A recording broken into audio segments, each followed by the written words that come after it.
Dulu yang perang dengan Sayyidina Talut berapa? Dari puluhan ribu tentaranya diuji cuma karena nggak boleh minum air di sungai. Lagi aus-aus, ketemu sungai, kata Talut, tidak boleh kalian meminum kecuali cuma sebatas dapat tangan, ghurfatan biyadi. Ujian bener nggak? Karena antum nih mau dapat proyek besar, tiba-tiba ada kalam, nggak boleh ambil kecuali sedikit. Oh, buyar itu. Ntar pimpinannya, gurunya dituduh makan proyek. Bakal ada nanti masa kan ada terus. Nanti ada yang mundur. Begitu terus. Tidak mau lagi berjuang. Bayangkan puluhan ribu tentara Talut, sisa berapa? 313. Tapi menang nggak? Kam min fi'atin qalilah ghalabat fi'atan katsira. Banyak kelompok kecil mengalahkan kelompok besar. Ini dalilnya. Maka saya meyakini walaupun versi ahli riwayat hadis perang Badar itu 313 lawan 1000. Kalau versi saya enggak. Itu puluhan ribu, Pak. Lengkap dengan jin-jin kafirnya ikut. Karena orang-orang kafir Quraisy waktu itu bawa tentara Romawi sekalian.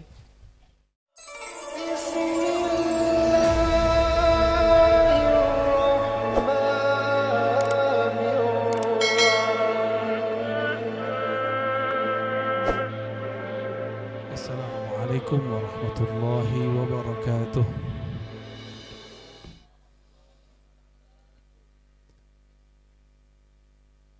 Alhamdulillahilladzi istawa bijalalihi wa jamalihi ala arshihil azim.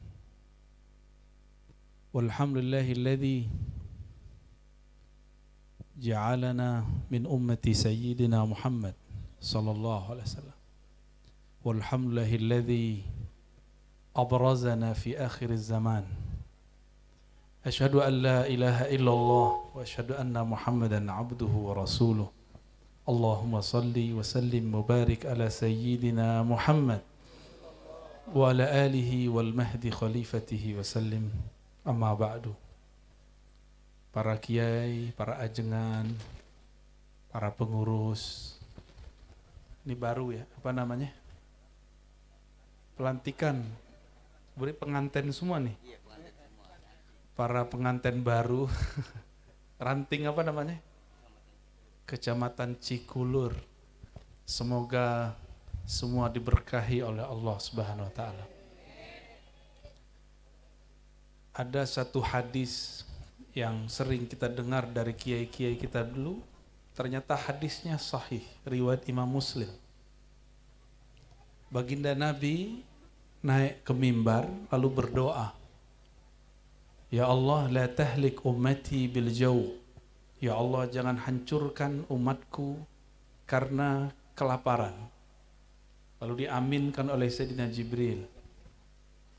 Dan yang kedua, Allahumma la tahlik ummati bil gharq.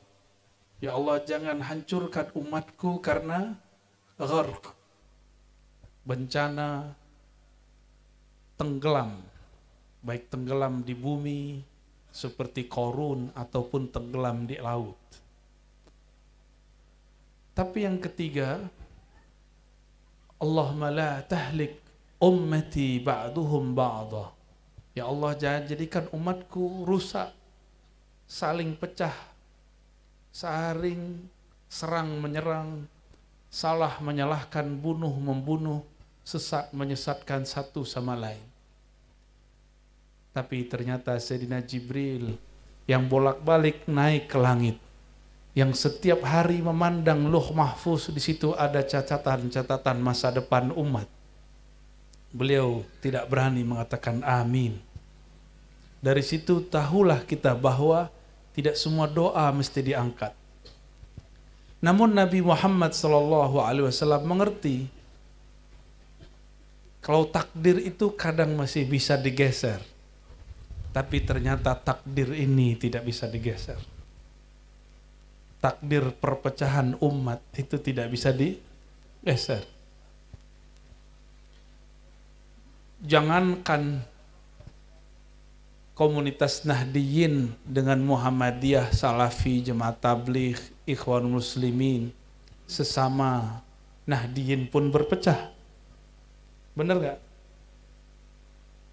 Jangankan Nahdiyin yang besar, satu pesantren Nahdiyin saja itu sudah pecah.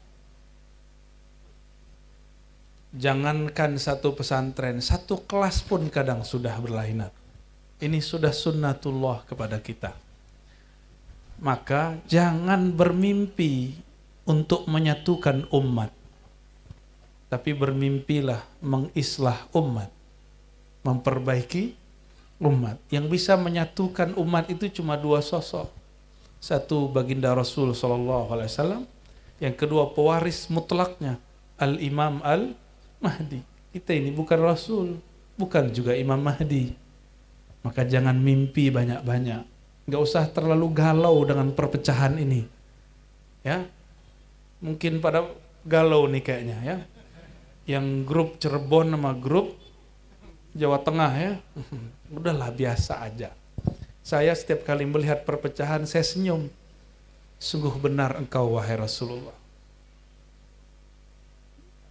Sungguh benar engkau wahai Rasulullah. Tapi Rasulullah tetap ingin geser. Menggeser takdir. Bahkan beliau berdoa berkali-kali, tapi Allah Ta'ala tidak izinkan. Oleh karena itu terakhir Nabi minta.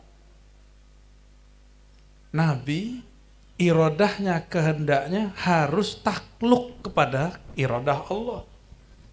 Maka adab orang yang mengenal Allah tidak meminta yang tidak dikehendaki Allah Subhanahu wa Ta'ala. Jadi udahlah ya. Ini pandemi sudah dari sono. Covid udah dari sana, Pak. Allah sudah tetapkan bahwa di akhir zaman semua bencana ada.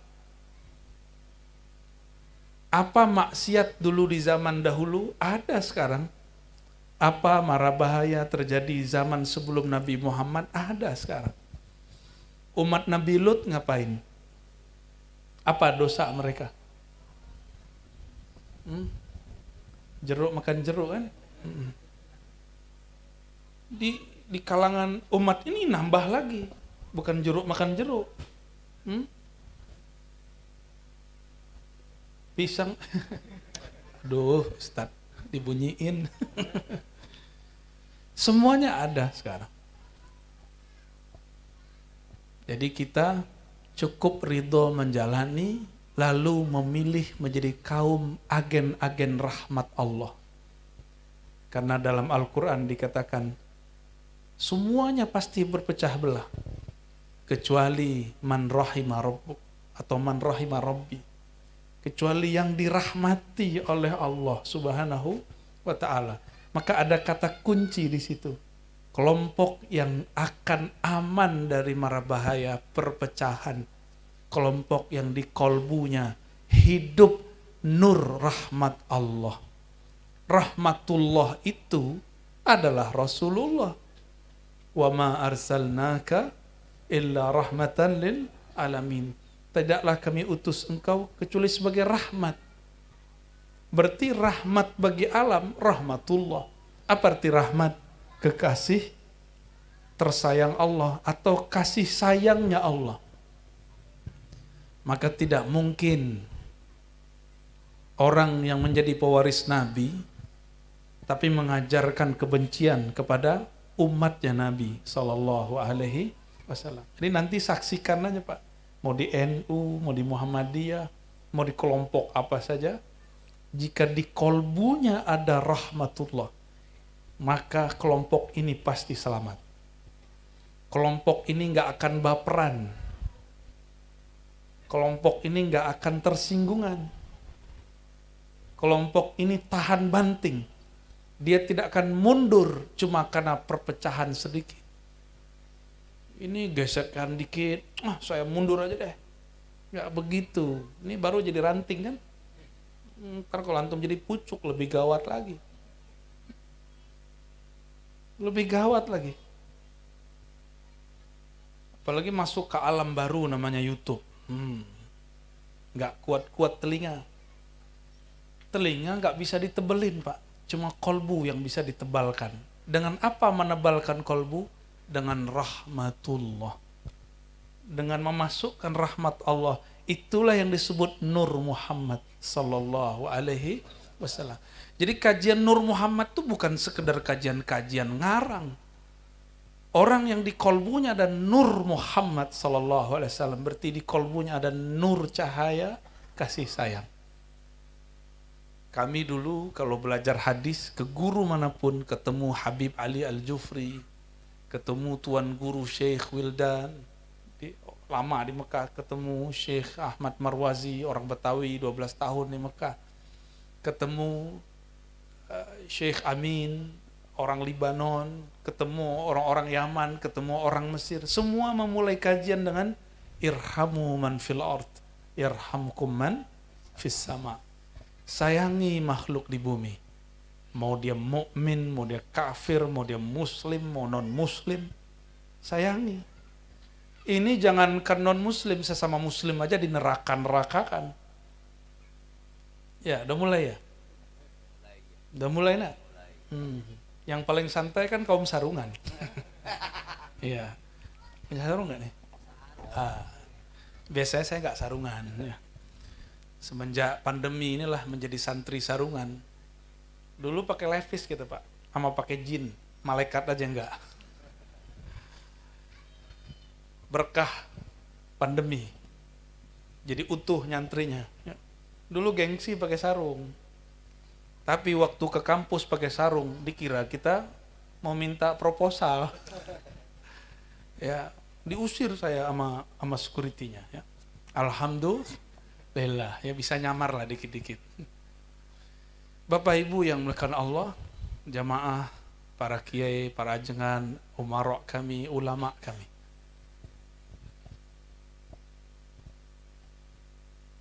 Karena Nabi SAW paham umat akhir zaman bagaimana, dan kita hidup di akhir zaman Pak. Jadi jangan mikir lagi ini masih lama, masih lama. Ini sudah lama. Ini sudah lama. Saya mau tanya, sudah berapa tahun Mekah Madinah dikuasai oleh kelompok yang mencoba membid'ah-bid'ahkan umat, yang mengharamkan orang bertabarruk, ya, yang mengatakan kita ini penyembah-penyembah kubur. Udah berapa tahun Pak? Hitunglah. Tahun berapa dulu?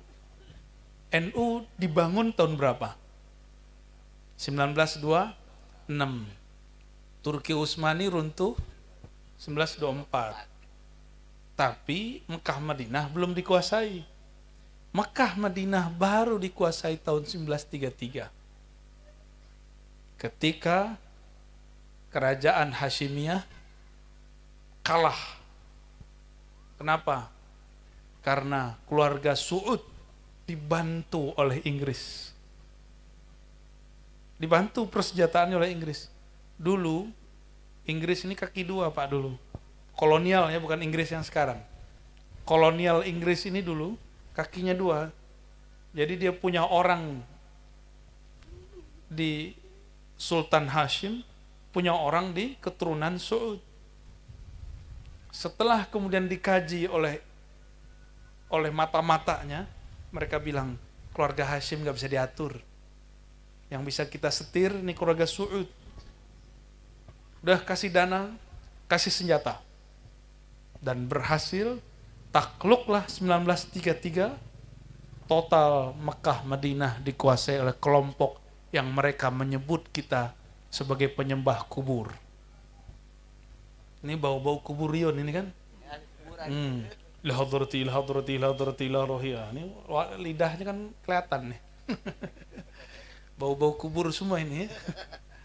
Ila arwahi ila arwahi. Ntar lagi mau bulan ruah ya. Ruah arwah ya. Plesetannya kan begitu. Bulan ruahan itu kiai-kiai laku keras.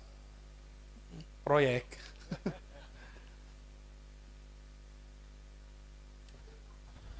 Masya Allah, siang-siang panas ya, mau duduk ya.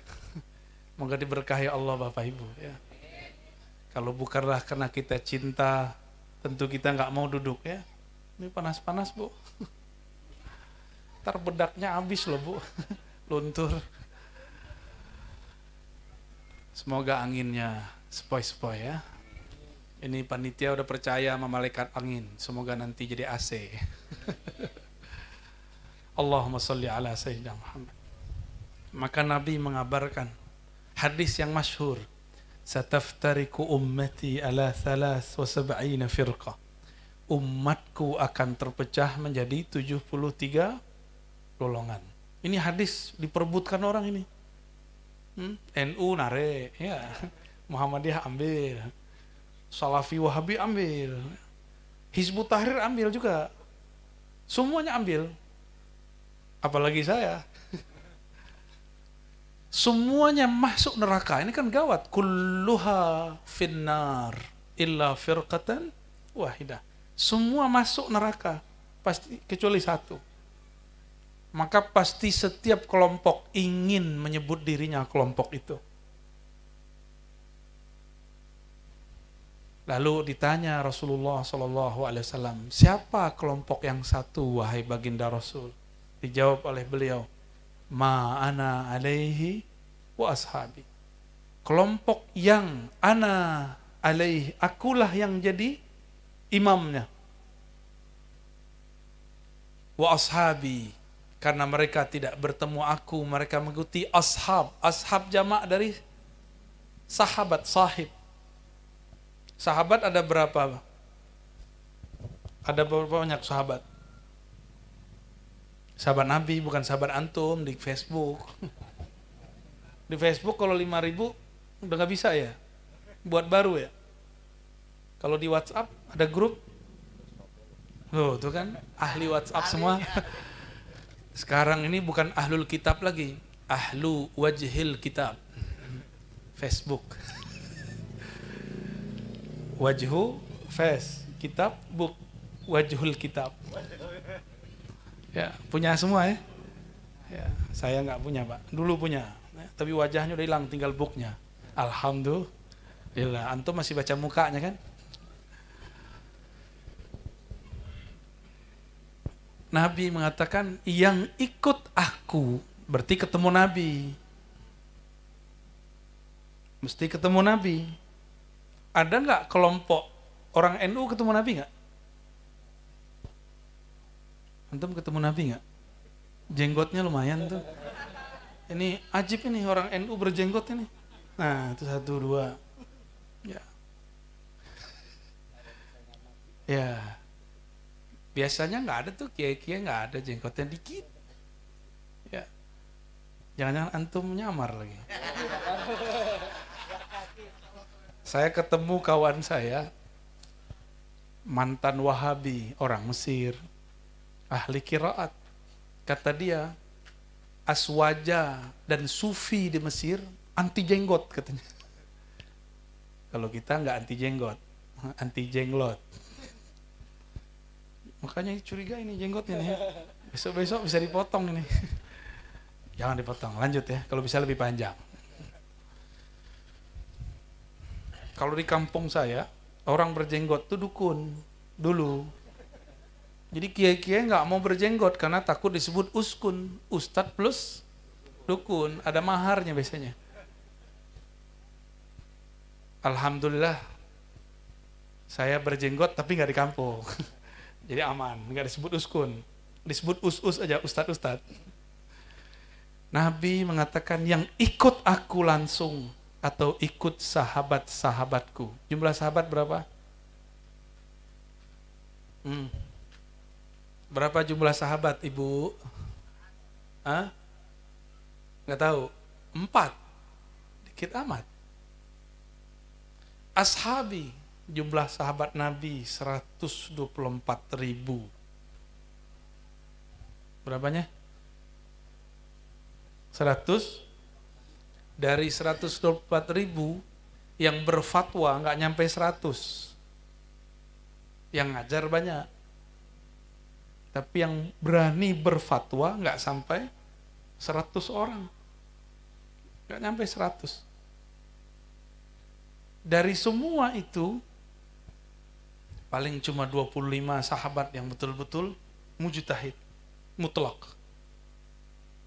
Dari semua itu, sisa 4 lah. Dari 4 itu, makanya imam ada 4. Itu bukan cocok logi, Pak. Itu sunnatullah. Ya, itu sunnah. Tapi 4, seharusnya kan ada 5. Ulul azmi ada berapa? Ulul azmi. Nabi Rasul yang ulul azmi. Oke, kita turunin ke belakang lagi. Jumlah para Rasul dan Nabi berapa semua? 124 ribu. Ibu-ibu coba dihafalin. Jumlah Nabi Rasul berapa? 124. Nabi bersabda, ulama pewaris para Nabi. Maka jumlah ulama setelah Nabi dihapus mesti 124 ribu minimal. Ulama wali Allah. Minimal. Setiap masa.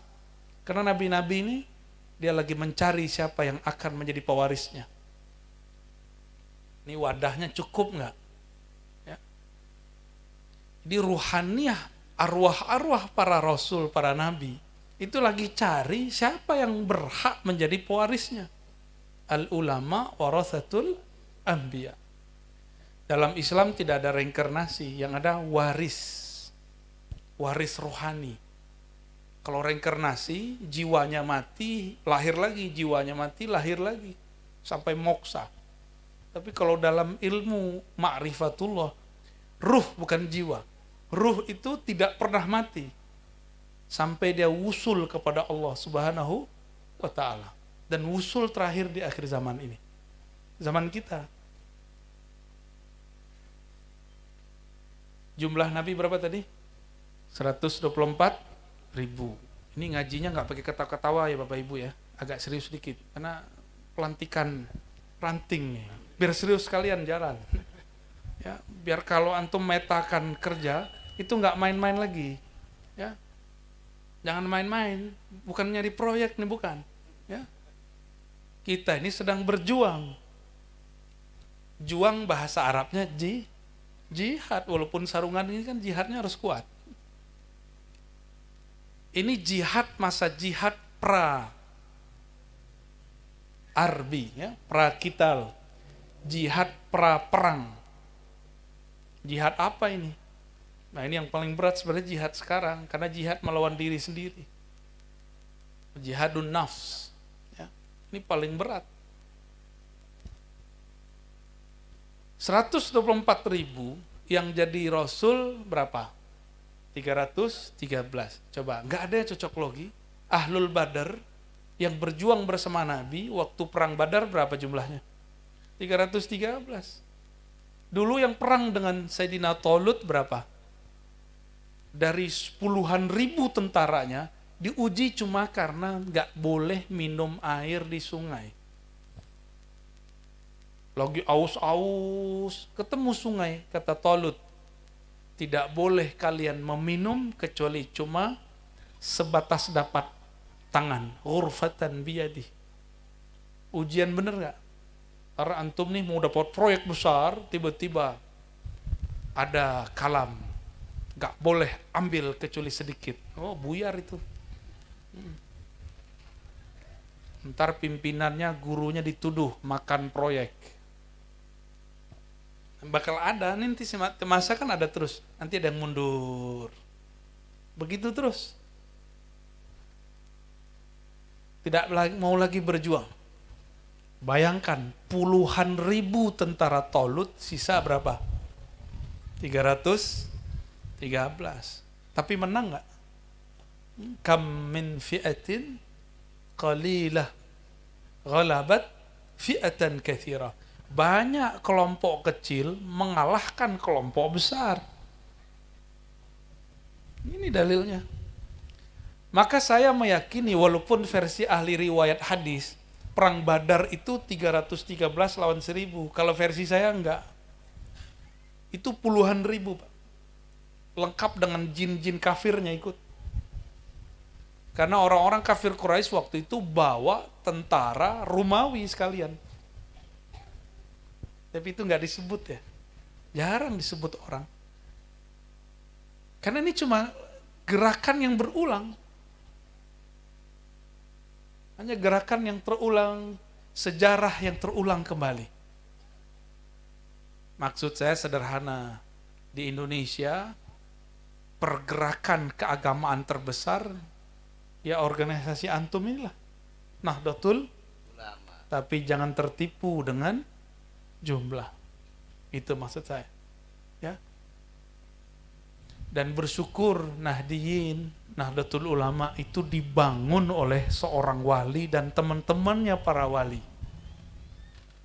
Itu wali semua Pak. Kalau dalam ilmu Ma'rifatullah, walinya sudah kutub. Wali-wali puncak itu. Dan jumlah kutub itulah yang disebut 313.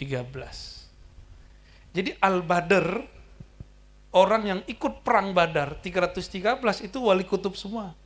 Dan gak semuanya ahli ilmu. Tapi mereka mengenal Allah yang memiliki ilmu. Gak semuanya bisa baca kitab, banyak yang gak bisa tulis baca. Jadi jangan kaget antum, nanti ketemu wali gak bisa baca kitab. Serius. Ya.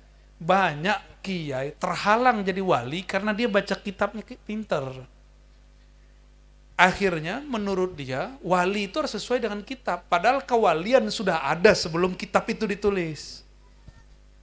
Masa wali diatur-atur sama kitab kuning yang beradu kemarin sore. Ya? Wali itu sudah ada. Bahkan sebelum alam semesta ini ada. Diusut ke sebelum ini ada, alam ini ada. Ternyata Nur Muhammad SAW itu memancarkan 124.000 cahaya. Makanya jumlah Nabi 124.000 di dalam kolbu mereka semua ada Nur Muhammad SAW. Nur Muhammad isinya apa? Rahmat Allah. Jadi modal jadi pewaris Nabi bukan baca kitab. Modal jadi pewaris Rasulullah ada kasih sayang di dalam kolbu. Nabi yang paling lama umurnya selain Nabi Adam siapa? Nabi Nuh. Berapa tahun rahmat Allah bertahan di kolbunya? 950 tahun. Udah gak tahan. Baru juga jadi pengurus 2 periode. Satu periode. Wah, udah ngeluhnya gak tanggung-tanggung. Mati aja lah kau kiai. Gitu ya. Embat sendiri kiai. Kayak mulai baru menghadapi pergesekan sedikit udah mulai benci sama kiai. Udah mulai benci sama kawan. Gimana mau jadi kekasih Allah? Itu yang disebut Nabi di akhir zaman, umatku banyak tapi kayak buih. Masalah dikit langsung berbuih. Ya. Mau begitu? Ya. Siap untuk menjadi pewaris rahmat Allah. Enggak jadi pewaris rahmat Allah, menjadi murid pewaris rahmat Allah. Karena di akhir zaman ini kita dapat jatah Pak. Walaupun jumlah nur itu 124.000, tapi satu nur ini Allah bisa ciptakan di belakangnya ribuan miliaran nur. Jadi satu ulama kalau wali Allah, dia bisa diikuti jutaan orang. Dan semuanya dapat percikan rahmat Allah. Mau kenal wali nggak? Wali itu cuma ngomong rahmat. Marahnya pun karena sayang. Di wali itu kalaupun marah itu dalam rangka sayang. Nggak ada kebencian. Oh, disinggung dikit tersinggung, nggak ada wali begitu. Antum kuat jadi nabi nggak? Diludahin orang, dilemparin pakai terus nggak mendoakan laknat. Kalau antum kan nggak, disinggung dikit kulal hizib bahar, hizib nasar. Ya. Wirid sakron, ya salam. Ya. Itu wirid bukan untuk bunuh orang. Itu kan wirid diambil dari alam sana. Itu kalau lagi perang Pak. Lagi perang kalau kita pakai hizib yang berat-berat begitu. Ini mah kawan siri di hizib nasar kan. Ya salam. Ya. Makanya saya Walaupun dapat ijazah itu saya nggak pakai lagi Pak. Tar aja perang baru dipakai. Ya. Soalnya ini syarat yang nggak tertulis dalam hizib nasr. Tidak boleh diberikan kepada orang yang temperamennya tinggi. Haram hukumnya. Guru yang ngasih kepada orang begitu sampai kayak ngasih pisau ke orang gila. Tersinggung dikit, semua orang dihabisin sama dia. Gawat. Syukur yang dia lawan orang biasa. Kalau yang dia lawan wali, gila bener dia. Ya, bisa mati dia ntar. Gimana? Mau dicopot hizib nasrnya? Ya. Raja-raja, ya. Antum suuzon sama makhluk sih ya. Karena suuzon sama makhluk gak pakai rahmat, pasang raja untuk pagar diri. Ya Allah. Kita ini khalifatullah di bumi, gak perlu dirajah-rajah. Rajahlah qalbumu dengan nama Allah. Maka Allah jaga engkau. Rajah qalbu kita dengan alif lam lam ha. Allah. Dengan ha, waw, hu. Cukup itu Pak. Cukup itu insya Allah. Teman-teman Banser, ya, Rijalul Ansor. Jangan berpaling ke jalan lain. Kalau mau jadi orang yang jagoan, bukan dengan ilmu kanuragan. Orang hebat itu bukan yang sakti. Orang hebat itu yang bisa mengendalikan emosi. Maka hizib nasar secara ilmu hakikat haram diijazahkan kecuali kepada penyabar.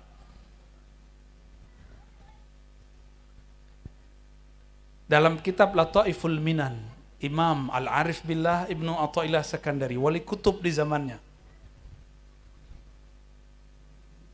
pengarang kitab Al-Hikam, ya. Kita kan pada senang kitab Al-Hikam. Benar ya? Ibnu Athaillah menceritakan seorang perempuan yang dizolimi seorang laki-laki. Lalu dia angkat tangan, ya Rabb, aku dizolimi oleh laki-laki ini, aku serahkan urusannya kepada engkau. Maka detik itu juga si laki-laki langsung kudisan, kulitnya rusak semua. Si laki-laki ini orang soleh, cuma dia nggak sadar sudah menyakiti hati seorang perempuan. Maafkan saya kalau ada yang tersakiti ya.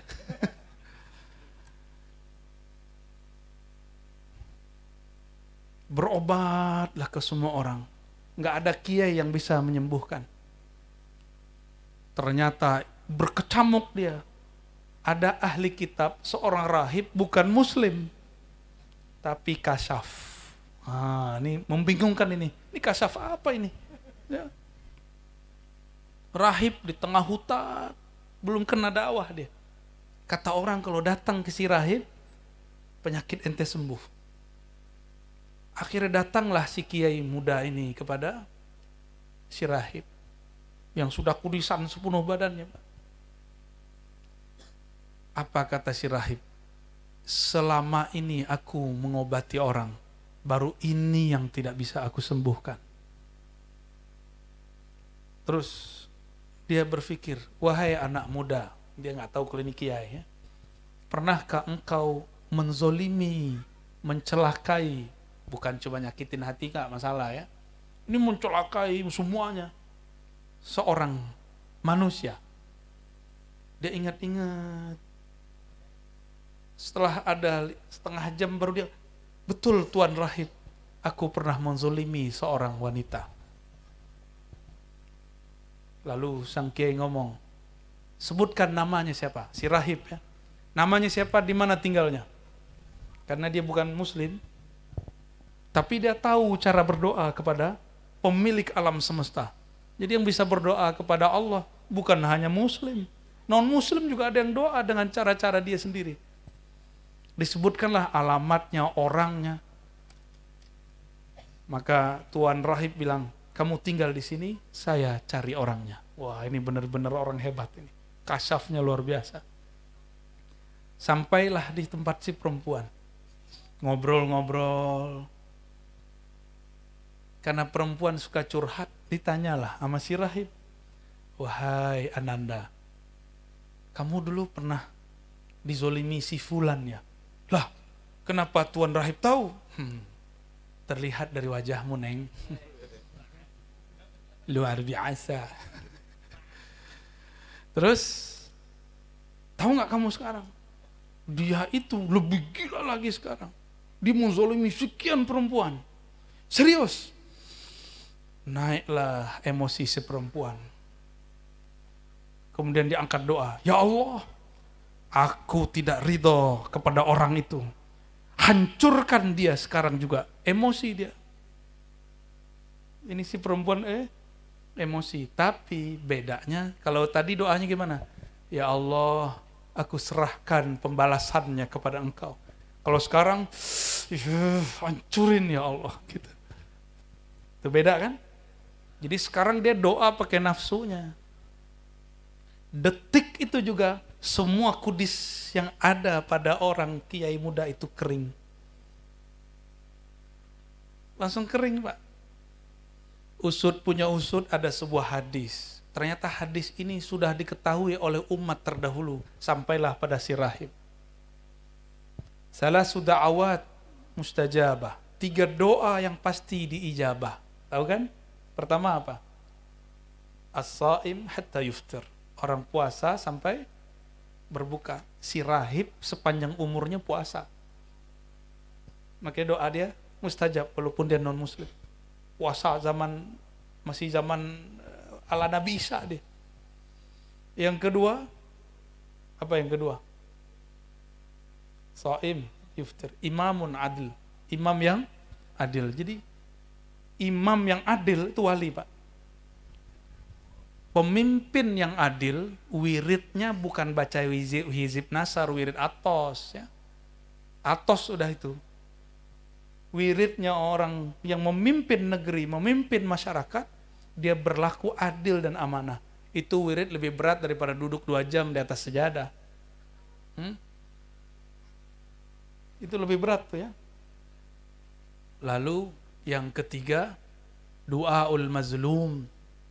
Doa orang yang dizolimi, wa in kana kafiron. Meskipun dia seorang yang kafir. Jadi doa orang kafir diangkat kalau dia dizolimi. Yang naik siapa? Kami belajar belakangan ada ruh, ada ruhan. Ini yang naik namanya ruhan. Ruhan itulah yang curhat kepada Allah. Si ruhan inilah yang ada pada si perempuan. Mengatakan, ya Allah, aku serahkan pembalasannya kepada Engkau. Dia pasrah. Maka Allah langsung kasih. Tapi barusan dia mengatakan dengan nafsunya. Maka ruhannya langsung turun. Yang naik cuma nafsu. Nafsu tidak pernah naik tembus ke langit. Sampai awan paling. Gak pernah naik. Kata sang rahib, terima kasih. Dia balik. Pas pulang, si kiai muda sudah sembuh. Tuh, Imam Ibnu Athaillah yang megang sanad hizib bahar, hizib nasar. Antum mau sempurna hizibnya, amalkan ini. Namanya salamatus sadar. Tidak menyimpan kebencian, emosi kepada siapapun. Ini sama laki bini aja emosi. Pakai hizib bahar, mati bininya ntar.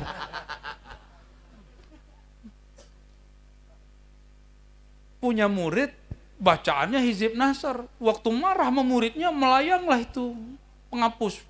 Dia kena kepala muridnya. Emosi, ya. Gimana? Mau jadi yang mana? Saya melihat sudah mulai bergeser ini. Orang-orang aswaja ini mengira itulah jalan kepada Allah. Dikira belajar baca begitu jadi sufi. Bukan. Sufi itu ngurus kolbu, bukan ngurus wiridan. Wiridan gampang. Wiridan itu gampang, Pak.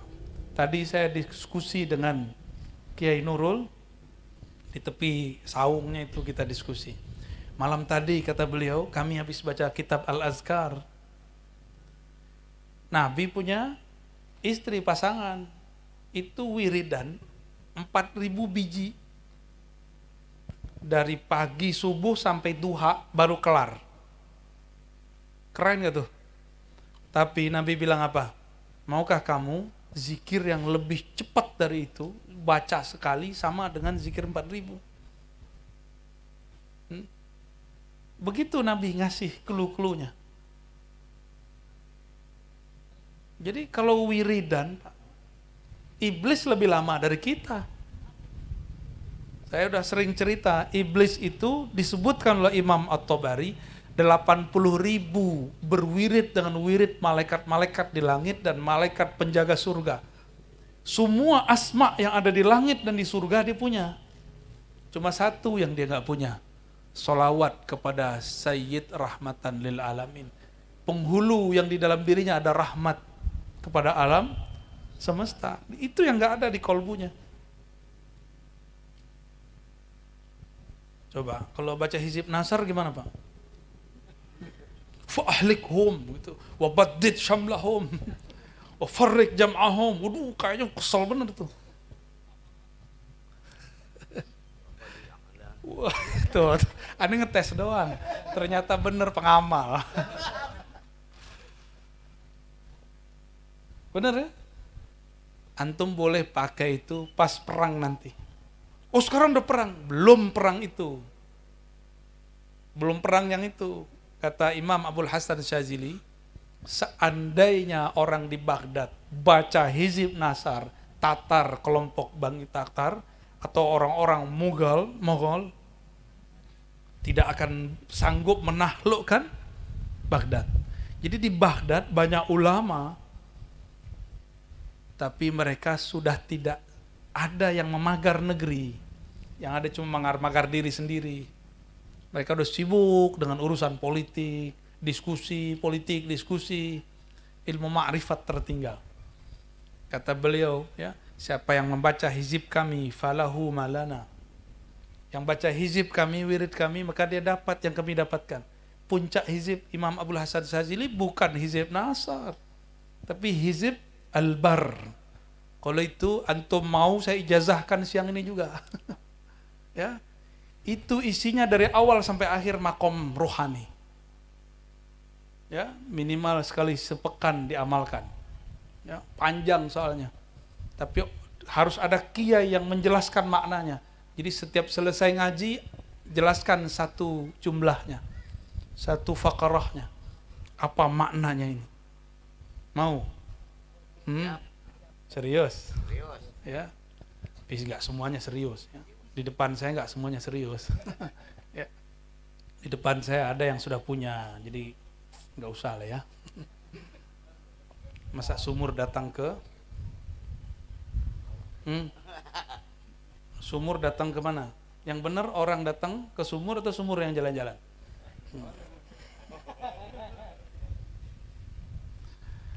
Udahlah ya. Antum nafsu amat sih mau dapat ijazah. Tuh ngetes aja tuh ya. Ternyata kita nafsu semua. Ada kawan nafsu banget pernah ketemu ngapain? Minta ijazah wirid. Ya salah. Zaman sekarang jangan nafsu sama wirid.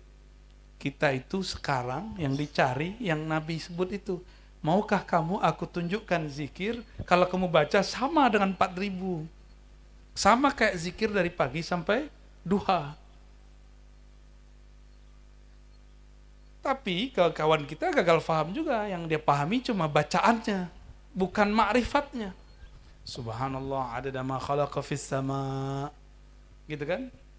Maha suci Allah, maha hebat Allah, sebanyak bilangan yang dia ciptakan di langit. Adada ma khalaqa fis sama. Subhanallah adada ma khalaqa fil ard. Subhanallah adada ma khalaqa ma baina dzalik. Subhanallah adada ma huwa khaliq. Itu baca begitu sama kayak antum zikir 4.000 kali. Padahal cuma 4, satu zikir sama dengan 1.000. Apa rahasia di situ? Bukan subhanallah maha suci, tapi nerjemahnya maha hebat. Maha hebat Allah. Sehebat apa Allah? Sehebat semua yang di langit. Di langit ada berapa Pak? Ada yang udah naik ke langit belum? Belum kan? Tuh. Nabi sudah naik ke langit, maka ketika beliau sebut itu, Beliau sudah ingat semuanya berapa jumlahnya. Dibandingkan zikir 4.000 kalah gak tuh? Kalah. Itu kalimat satu udah cukup. Itu zikir-zikir makrifat namanya. Jalan pintas, jalan tol. Mau torikot tol. Ya wiridnya gak panjang-panjang Pak. Yang panjang makrifatnya. Tapi proses menuju makrifat itu yang panjang. Mengenal Allah ini yang panjang. Kita ini kan kuat kalau ngobrol sambil ngopi sampai jam 4 pagi ya. Bener? Itu ngomongin apa tuh? Ngalor ngidul. Kok bisa kuat? Karena asik dengan mainan pikiran, mainan nafsiyah. Bisa begini, bisa begitu, baca kitab. Saya mau tanya, sebelum ada kitab kuning, kolbu kita sudah ada kitab nggak? Sudah ada. Maka orang-orang yang di kolbunya sudah bisa dibuka kitabnya. Ilmunya tak terbatas. Dia bisa membaca yang nggak dibaca orang. Ya, dia menjelaskan yang nggak dijelaskan di kitab. Ya itulah kekasih-kekasih Allah SWT. Ujian terberat orang-orang baca kitab, ketemu kiai nggak bisa baca kitab. Imam Sya'rani, semua kitab hampir dia baca di zaman itu. Lalu dia nulis dengan kesombongannya. Kata dia dalam kitab Al-Mizan, ya itu udah tobat itu. Al-Mizan Al-Kubra. Ada yang tahu kitabnya? Ya, kitab fikih tapi ala sufi. Ala ilmu hakikat. Kata dia, saya ngaji yang basic-basic sudah khatam. Kitab-kitab besar saya khatamkan sendiri. Karena waktu di Al-Azhar kok kitabnya matan-matan kecil mulu. Ya itu mode khatam. Saya Sahih Bukhari khatam 5 kali, Sahih Muslim khatam 3 kali, dan syarah-syarahnya. Itu Imam Sya'rani ngomong. Sedangkan Syekh yang ngajar di Ruwaq Al-Azhar itu baru khatam paling cuma 1-2. Matan pun itu belum selesai. Kata Imam Sya'rani itu dia lagi keluar nafsiyahnya tuh. Ya, kediriannya keluar. Ini kan mirip kayak Gus Dur ngomong waktu ke Mesir, benar nggak? Jadi Gus Dur itu sama kayak Imam Sya'rani itu. Kata orang, Gus, kok nggak ngaji? Kitabnya gue udah khatam semua. Ya, yang nanya Gus Mus, sama-sama Gus Al-Gawagis. Sayyidul Gawagis kan beliau ya. Pindah ke Baghdad. Dikira di Baghdad ada ulama-ulama. Beliau udah ketemu tuh yang inti-inti udah ketemu. Oh, udah nggak ngampus lagi, malah nonton di bioskop mulu. Ya. Santri dengar begitu, yang dia dapat bioskopnya, akhirnya dia nonton bioskop, nggak pernah ngaji. Ya. Torikotnya kebalik.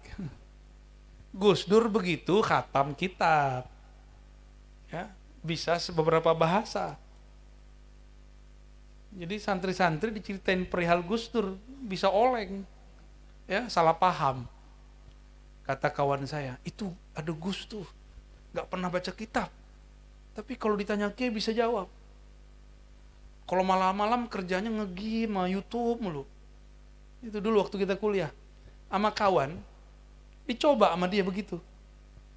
Udah nggak bisa baca kitab, kerjaan itu malam main PS mulu, pengen kayak si Gus. Ketipu dia. Salah paham ya.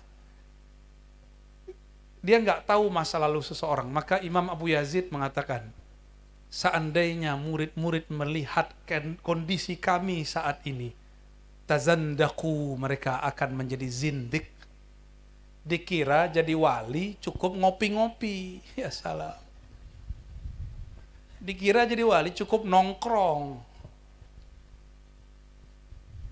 Ini yang ngomong siapa nih? Bayazid. Ya. Beliau ini mi'raj tiap hari, rohaninya 70 kali, Pak. Tiap hari. Kullu yaum, satu napas dia langsung naik. Orang udah wirid 70.000 gak naik-naik, dia satu napas naik. Tapi tahu nggak torikot beliau sebelum jadi wali? Dia punya wirid. Di zaman tidak ada Grab, nggak ada GPS, nggak ada mobil, nggak ada motor. Jalan kaki mesti sholat di 1000 masjid. Jangan bayangin masjid kayak di Banten, beda gang udah ada masjid. Ini Persia. Persia ini kalau mau paham datang ke Turki aja deh. Di Turki masjid itu susah nyarinya.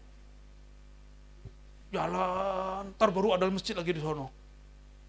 Saya kira kayak di Indonesia Pak, dari hotel saya jalan, mana nih suara orang. Kita ngelihat kayak kubah masjid, ternyata itu gereja.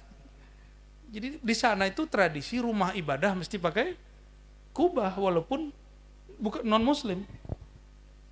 3 kilo saya jalan, baru ketemu Masjid Ayyubiyah, Abu Ayyub Al-Ansari, sahabat Rasulullah yang mewakafkan tanah masjid Rasulullah Sallallahu Alaihi Wasallam. Itu kira-kira ya yang dapat saya sampaikan. Dapat nggak poinnya? Dapat poinnya. Jadi pergerakan kita ke depan Ahlus Sunnah harus dimulai dari jiwa. Musuhmu sendiri adalah dirimu. Inna a'da'ika ma baina janbaik. Musuhmu sendiri itu emosimu, ketersinggunganmu. Siap gak nih yang baru dilantik untuk mengenyampingkan itu? Berat ya? Insya Allah ya, minta kepada Allah. Kan Allah yang urus juga. Kita emang gak bisa bersihin diri Pak, Allah yang bersihin kita. Makanya kalimat man taba taballahu alaihi, siapa yang hendak tobat, Allah terima tobatnya. Taballah, Allah tobatkan dia. Jadi sebenarnya yang tobat itu dia juga. Man taba, bukan mantap. Man taba taballah alaihi. Siapa yang tobat, Allah tobat kepadanya. Tuh, berarti Allah sendiri menyebut dirinya tawwab. Maka tobatnya orang-orang kiai-kiai, gawagis, ajengan, santri itu bukan lagi dosa maksiat zahir, tapi sudah masuk ke dosa batin. Ya.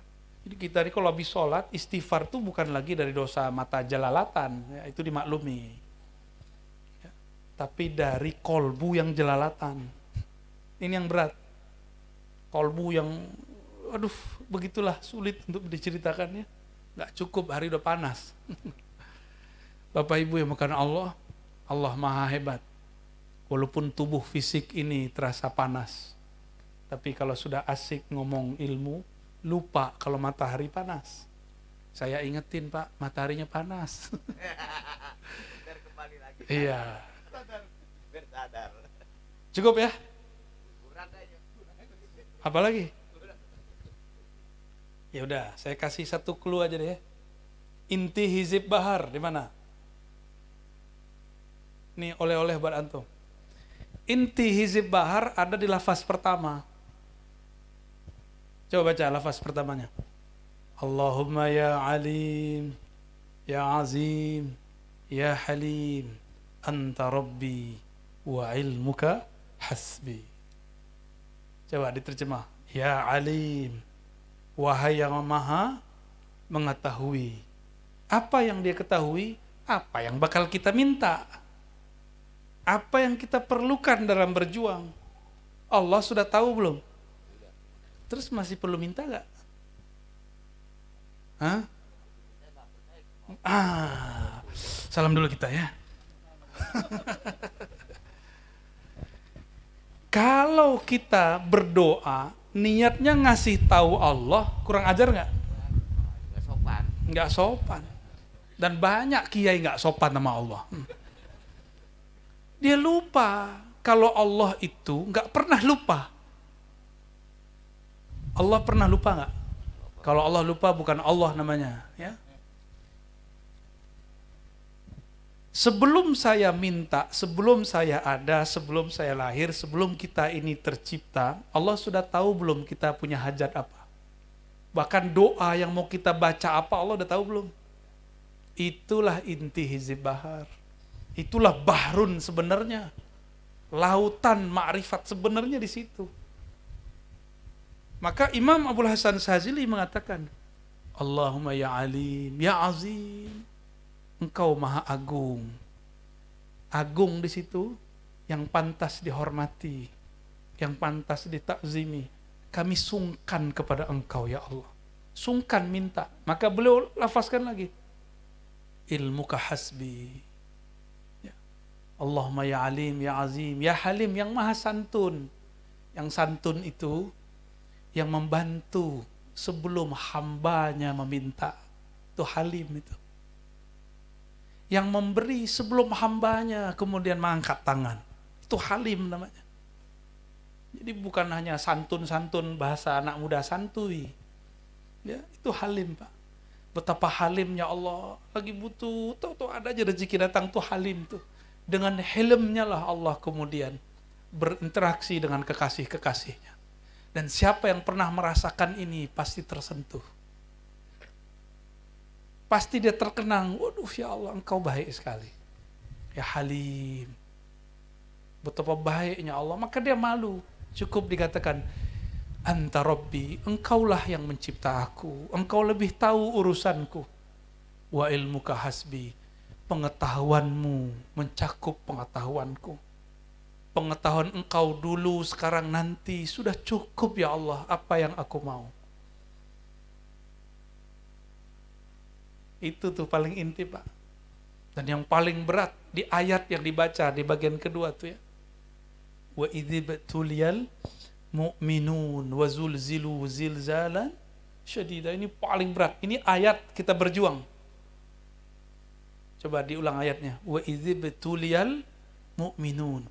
Dan ingatlah ketika orang-orang beriman pakai alif lam. Kalau saya menyebut alif lam itu kekasih, mukmin yang arif. Mukmin yang kekasih Allah, hanya yang pakai alif lam itu. Karena alif lam dalam ilmu ma'rifatullah yadullu 'alal kamal wal jalal. Oh, sempurna dia dibandingkan hamba yang lain. Dan ingatlah ketika orang-orang beriman yang spesial itu diuji, ubtuliyal mu'minun, diuji terus. Diobrak, wazulzilu. Apa arti zulzilu? Gonjang-ganjing, perasaan kita diaduk-aduk, pikiran kita diaduk-aduk, sampai kita mau suuzon nama Allah. Sampai kita mau suuzon nama kiai, sama guru, sama kiai sepuh. Aduk zulzilu. Ini kalimatnya pakai fi'il madi yang fi'lul ladzi la yusamma fa'iluh. Kalau anak-anak sekarang ganti namanya fi'il majhul ya. Itu istilah nggak sahih sebenarnya. Yang sahih fi'lul ladzi la yusamma, fi'il yang nggak disebut fa'ilnya karena fa'ilnya sudah maha zahir. Wa zulzilu, siapa yang zulzilu? Yang menzalzalkan siapa? Allah. Kalau kita diaduk-aduk sama kekasih kita, terima nggak? Terima. Karena antum, kita ini tidak merasa benar-benar kekasih Allah, nggak terima diaduk-aduk. Malah nyari kambing hitam. Nggak sportif nih ciri-ciri ntar. Ciri-ciri waktu berjuang, ada masalah dikit dia cari kambing hitam. Apalagi buat acara begini kan butuh dana. Mohon maaf ya, saya juga orang lapangan, ngerti lah kita. Proposal segala macam. Di saat-saat begitu nafsiyah jalan. Yang berhasil dapetin dana pengen dihargai, yang nggak berhasil salah nyalahin orang, begitulah terus melempar-lempar. Itu namanya zulzilu.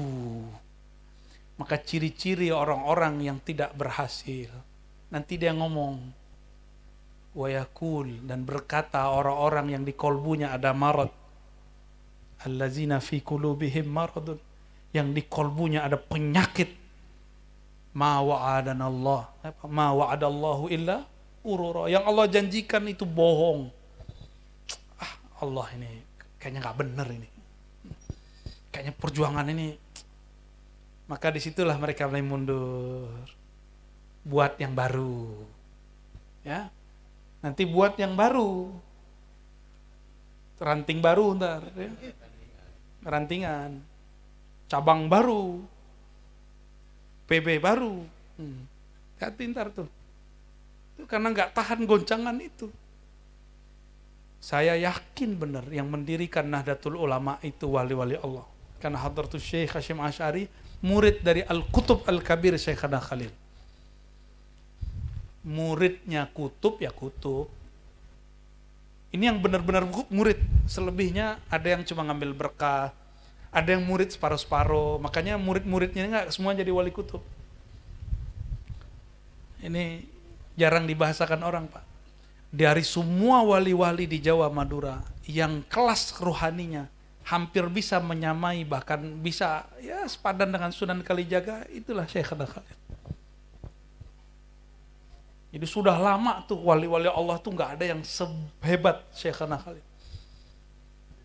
Sampai hari ini. Tapi insya Allah, Allah kemudian ganti masa. Allah kirim orang-orang yang mewarisi ilmu-ilmu beliau. Ya. Jadi selamat diuji, selamat digonjang-ganjing. Ya. Kalau sesuatu tidak digonjang-ganjing, nggak ketahuan mana yang berlian, mana yang tiruan, mana yang emas, mana yang kuningan. Ya. Semoga kita diselamatkan Allah SWT. Semoga kita termasuk illa man rahima rabbik, kecuali yang dirahmati Allah. Allah marzuqna rahmatak. Ya Allah yang maha rahman, yang maha rahim, dengan rahmatmu maka jadikan kami ahlur rahmah. Di kolbu kami ada rahmah. Wamla' qulubana birahmah, dan penuhi kolbu kami, seluruh yang ada dalam diri kami, satu tetes darah dalam diri kami, semua pancaran rahmatmu, kasih sayangmu. Amin ya rabbal alamin. Al-Fatihah. Alhamdulillah. Ya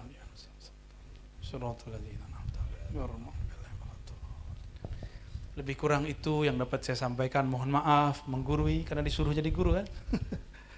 Mohon maaf kalau ada yang tersinggung, emang disuruh menyinggung ya. Harapan cuma satu, dapat ridho Allah Subhanahu wa taala ya. Mohon doa juga untuk kami. Kita pun sering diserang-serang orang, tapi insya Allah kita serahkan urusannya kepada Allah Subhanahu wa taala. Mohon maaf, salam takzim, salam cinta untuk semuanya. Assalamualaikum warahmatullahi wabarakatuh.